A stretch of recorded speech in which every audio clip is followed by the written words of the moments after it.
Welcome back to the Humble Healer podcast. And today I'm doing a makeup episode for the one I missed on Sunday because of the holidays. And thank you for tuning in and subscribing to the channel. And today I'll start the first episode of mindfulness. I think that it's a very important skill to learn for all of us in order to improve our life experiences. I have struggled with ADHD all my life and still struggling, I have to admit. And my wife will remind me myself every day for some not listening to her. And also at work, I caught myself wandering and not focusing to the task at hand and so on. So the best treatment that you can use yourself is mindfulness, not Adderall or Ritalin and so on, since they all have side effects. Applying mindfulness to whatever you're doing will make you better since it improves your concentration, efficiency,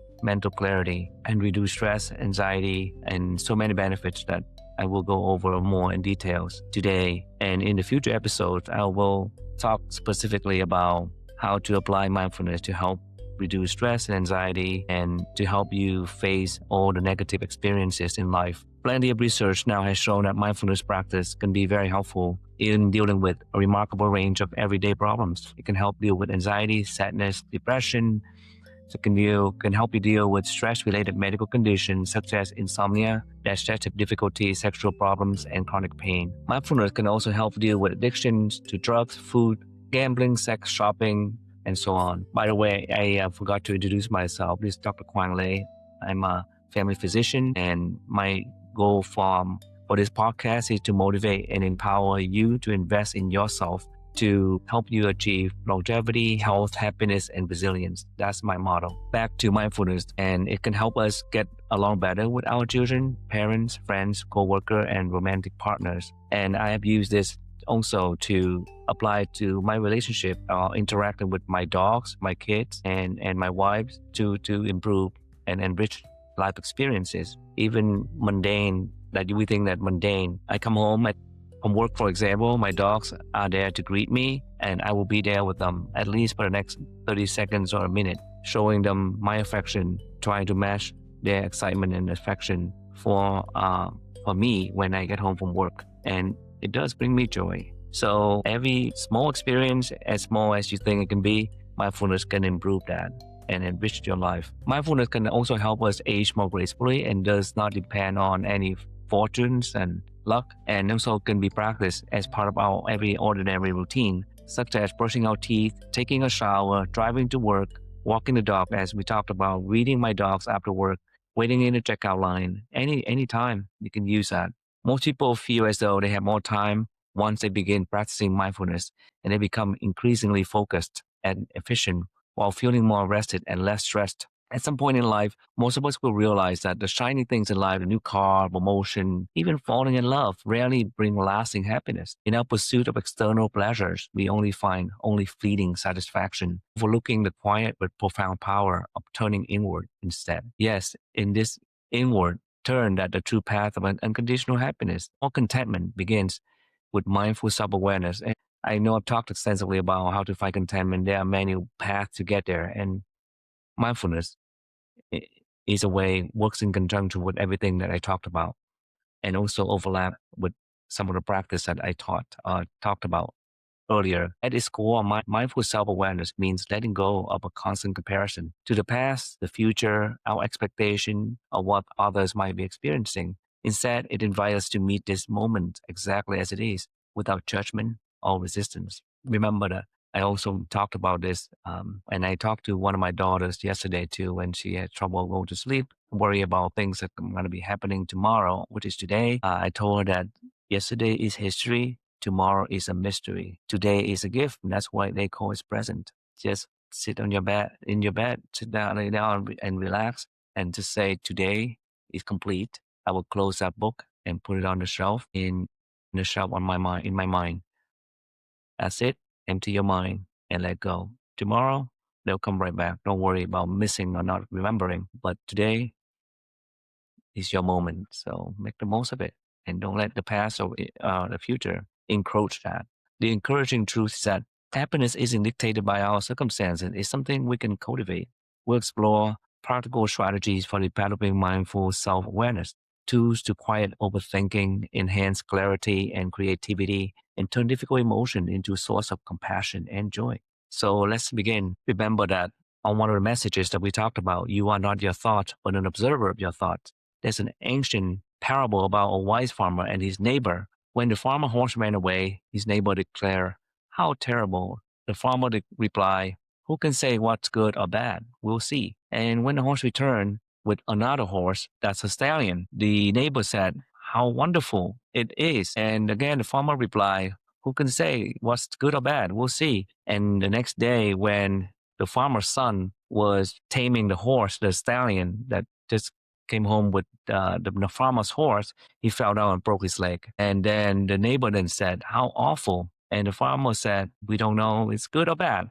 We'll see." Soon after, the king sent out a recruitment for his army for the next war. And since the son's leg was broken, he was excused from joining the army. So whatever the events happened, the farmer response remained the same. Good or bad, who knows? But how does the story end? It doesn't. There's no such thing as an inherently good or bad experience. What happened only appears positive or negative because of what we imagine come next. But we don't know what's coming next. Becoming fixed in our thoughts like the neighbor locks us into rigid interpretations. When we realize how profoundly our thoughts shape our reality, the natural temptation is to replace negative thoughts with positive ones. Even though, yes, it is the goal is to try to create or cultivate positive seeds in our mind, but there is a process. You can't just pick up and do it the next day, as many people have already realized that. Try to replace negative comparative thoughts with positive ones is like putting a bandage on an infected wound. Eventually, it may be helpful to cultivate positive thinking, but we need to resolve and unwind the negative patterns first. The key is learning to observe thoughts as objects rather than getting swept away by them. But don't rush this process or you'll get caught in this current of negativity. First, build stability of awareness by developing awareness of the body. This grounds us in the present moment, reduces anxiety, and create a steady foundation for deeper awareness. Remember on the previous episode, by simply noticing the weight of your body wherever you're sitting or standing, feel the contact points, your feet on the floor, your back against the chair. Now bring attention to your hand. Are they warm or cool, tense or relaxed? Notice any sensation without trying to change them. Spend a moment scanning from your feet up to your legs, torso, arms, and head. This isn't about relaxation. It's about building awareness of your physical presence in this moment. Remember, the body exists only in the present moment. It cannot worry about tomorrow or replay yesterday. By anchoring awareness in bodily sensation, we create the stability needed to eventually observe thoughts without being pulled into their drama. Number two is clear your mind. There's a story about a king who traveled far to meet an enlightened teacher and his students. What struck him immediately was their radiant peace and joy. Fascinated, he asked the teacher how he had trained to attain such happiness. And the teacher's response was surprisingly simple: by walking, sitting, cleaning, and other ordinary activities. The king grew frustrated. But everyone walks and sits and eats and cleans. The teacher remarked, but when we walk, we know we're walking. And when we sit, we know we are sitting. Here's what's crucial to remember: just as with the king and teacher, the practice of becoming free from thought doesn't mean learning some difficult new skill. It's about dropping the bad habit of identifying with your thinking, which happens naturally the moment you become fully present with what your body is doing. Having started turning into bodily awareness, you find that brief moment of being in your body and free from comparative thought happen naturally and spontaneously. Now it's time to deepen this practice and make it intentional. Does the thought of clearing your mind scare you a little? You're not alone. Many people hesitate to let go of thoughts, fearing they lose their capacity to be thoughtful, creative, or productive. Actually, the opposite is true. When we clear the mind through mindful self-awareness, we create space for genuine insight and creativity to emerge. Fresh perspective arises when we're not caught in repetitive thought patterns. Big companies like Google and Meta and so on allow their employees to have half an hour of meditation to clear their mind. That way they can be more creative and efficient and can bring in more insight in the afternoon, which is usually not as productive as the morning. How do we clear the mind? Think of thoughts like snow in a snow globe that's been shaken. The swirling snow represents your busy thoughts. Shaking the globe harder doesn't help the snow settle any faster. It's counterproductive. Instead, you simply sit, and let the snow settle gently on its own. Try this. Sit comfortably and notice your thoughts without trying to stop them. Like watching snow in a globe, simply observe as thoughts arise and naturally fade. When you catch yourself getting pulled into a thought story, gently return to observing your body's presence. Let the mental snow settle in its own time. Trusting the clarity emerges naturally when we stop stirring things up.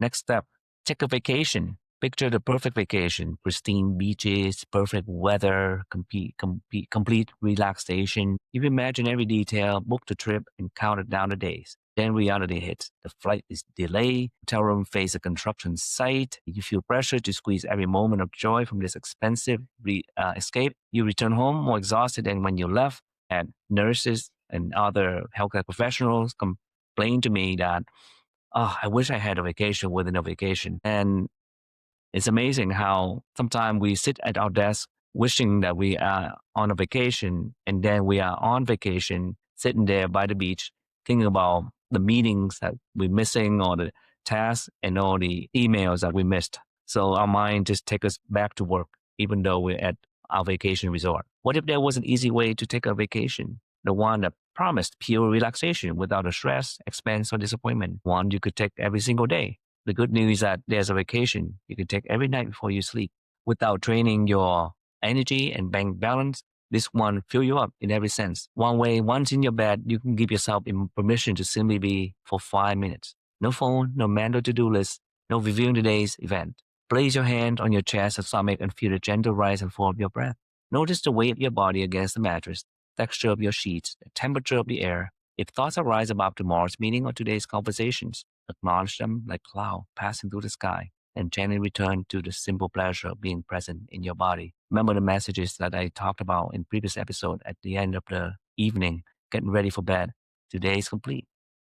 That's just stay right here at the moment, observing your body. Give yourself 5 minutes to do that with your deep breaths. This isn't about falling asleep quickly. It's about experiencing the profound rest that comes from not needing to be anywhere else or anyone else. Let yourself sink into this moment of complete acceptance where nothing needs to be fixed, achieved, or understood. When you practice this daily, something remarkable happens. This 5 minute ritual become what habit experts call a meta habit, practice that naturally transform other areas of your life. The peace you cultivate in bed begin to spill into your waking hours. The quality of restful awareness you develop become a portable sanctuary you can access anywhere. Like external vacation that promise escape from life, the inner vacation helps you fall in love with the life you already live in. It's the most accessible and transformative journey you ever take, and it begins today. Happiness is not a future state. When you think about happiness, do you think about the present moment or the future? Most of us have fallen into the habit of seeing happiness as future condition. As children, we long to be teenagers. As teenagers, we dreamt of being adults. Single, we imagine happiness when we partnered or married. Sitting at a desk, you dream about a vacation, and while on vacation, you might take you back to important next week. Working entry-level job, we fantasize about being the boss. But this habit isn't restricted to big picture thinking. It's contagious and in fact, even the simplest moments. Washing the dish, I'll be happy when I'm finished and watching the game. Answering email, I'll be happy when I'm on my lunch break. Let's try a thought experiment. Imagine that only 5% of any person's life consists of moments of intense pleasure or intense pain. That leaves 95% of mundane activities like washing dishes, answering emails, commuting, or brushing teeth. What if you rush to skip over the mundane and get to the happiness, you're actually wasting 95% of your life. Let's be clear that about something important. Pain is an inevitable and objective experience. When you touch something hot, nerve endings instantly send signal to your brain, creating the unavoidable experience of pain. This protective mechanism is hardwired into your nervous system. There's no escaping it. What is within your control is what happened after your brain received that pain signal. You can suffer, jumping up and down, crying, wailing, or you can simply notice the red mark on your hand and move on. Pain is subjective and mandatory. Suffering is subjective and optional. Remember that life is 10% of what's happening and 90% of how you react or respond. Same idea here. To be free from suffering, you simply need to let go of the desire to have something happening that's different from what's currently happening. This means changing your relationship with desire that arises within you. Desire can control you, make you feel restless, anxious, or compulsive. But the correct relationship with desire is a neutral tool that compels you to action on your own time frame, not as an emergency demanding immediate response. Imagine an itch on your back. Initially, it's just a sensation, not necessarily painful or unpleasant. But as soon as you identify with a desire to make it go away, the sensation becomes all consuming. The thought, I don't like this itch, means you've self-identified with the desire. Try this instead. There is an itch happening. Notice how this simple shift creates space between you and the sensation. Practice observing desires as temporary visitors rather than urgent command. When desire arises, pause and acknowledge. There is wanting happening. This creates freedom to choose your response rather than being controlled by every impulse. Through this practice, you discover that you are not your desire. You are the awareness that observes them. Invite your true self to be part of your movie. Think about watching a movie. On the screen, character experiences drama, conflict, and emotion. But the screen itself isn't affected by what's projected onto it. Your consciousness works the same way. Your thought, emotion, and reaction are like the movie playing on the surface, while your deeper awareness remains unchanged underneath. Your true self, that awareness watching everything, doesn't suffer. It cannot be hurt by criticism, diminished by failure, or puffed up by success. When you learn to be aware without getting caught up in the ego stories, you can live fully in the present moment and experience genuine happiness. Not happiness that depends on things going well, but a steady contentment that exists regardless of circumstances. The ego is constantly narrating, you're not good enough, you should be further ahead. What will people think? But these are just stories playing on the surface. Your true self observe these thoughts without being disturbed by them. This isn't a philosophical theory you need to accept or reject. It's something you can test on yourself through direct experience. You wouldn't debate whether coffee tastes bitter, you just take a sip. Here's how to explore this yourself. Sit comfortably and close your eyes. Notice whatever thoughts or emotions are present. Don't try to change them, just observe. Now ask, who is aware of these thoughts? Notice there's a part of you that's watching, aware of the mental activity. This awareness itself is calm and unaffected by whatever thought passed through it. Rest in this awareness for a few moments. Notice how different this feels from thinking about awareness. This is experiencing your true self directly when you open your eyes. See if you can maintain this witnessing quality as you go about your day. Aware, present is always here. You don't need to create or achieve it. It's what you already are. Recognizing this is the path to lasting peace. That's the beginning of the mindfulness episode series. And in the future, we'll focus specifically on how to apply that to certain parts of our life, like reducing anxiety, panic attack, and there are so many different applications that one can apply to a variety of life experiences. I hope you find this helpful. Take care, and everyone have a happy new year, safe and healthy. Take care.